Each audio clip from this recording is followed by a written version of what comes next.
हिंदी में आज हम लोग संकर शब्दों के बारे में पढ़ेंगे। संकर का मतलब होता है मिश्रित शब्द, यानी जिस शब्दों में दो या दो से अधिक भाषाओं से मिलाकर शब्दों का निर्माण होता है उसी को हम संकर शब्द के नाम से जानते हैं।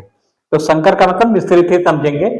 जैसे प्रचलन में तो बहुत सारी शब्दावलियां हैं और उसका प्रयोग भी करते हैं, लेकिन ये जान नहीं पाते कि इसका शब्द है, क्योंकि ये दो भाषाओं या दो से अधिक भाषाओं के मेल से बनी होती है।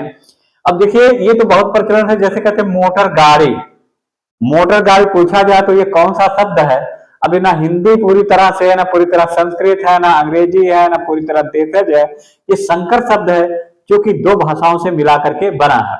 अब इसमें देखिए, मोटर जो शब्द है ये अंग्रेजी का शब्द है और गाड़ी शब्द क्या है? देशज शब्द है।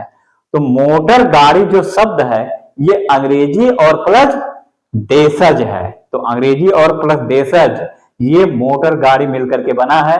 और एग्जाम में सवाल भी आ सकता है कि मोटर गाड़ी किस शब्दों से मिलकर के बना है, तो ये ध्यान रखेंगे अंग्रेजी और प्लस देशज शब्द। देशज का मतलब क्या होता है? देशज का मतलब होता है देश का मतलब अपने ही देश में, जा का मतलब जन। ऐसे शब्द जिनकी उत्पत्ति अपने ही देश में हुआ है उसी को हम देशज शब्द के नाम से जानते हैं। इसके बारे में हमने पढ़ाया है और आप जब पिछले वीडियो देखेंगे तो उसमें आपको क्लियर भी हो जाएगा देशज शब्द क्या है। थानेदार अगला शब्द है। देखिए, थानेदार ये भी बहुत ज्यादा प्रयोग होता है। अब थाना, इसमें जो कहते हैं थाना, ये तो हिंदी का शब्द है, लेकिन दार ये प्रत्यय जो लगाते हैं ये फारसी का है। तो ये थानेदार मिलाकर के बना है हिंदी और प्लस फारसी शब्द से। अब देखिए, फैशन प्रस्त, कहते बहुत ज्यादा फैशन है, तो फैशन अंग्रेजी का शब्द है, लेकिन प्रस्त फारसी का शब्द है।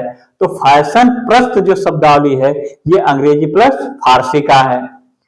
कहते बदहजमी, ज्यादा खा लेते हैं बदहजमी हो जाता है, खाना हजम नहीं होता, गैस बनने लगता है, बदहजमी हो रही है। तो बदहजमी, ये जो बद शब्द है ये फारसी का है। ये देखिए पहले आया है तो उपसर्ग के रूप में, हजमी जो ये अरबी का शब्द है। तो बदहजमी किससे मिला करके बना है? तो ये फारसी और प्लस अरबी।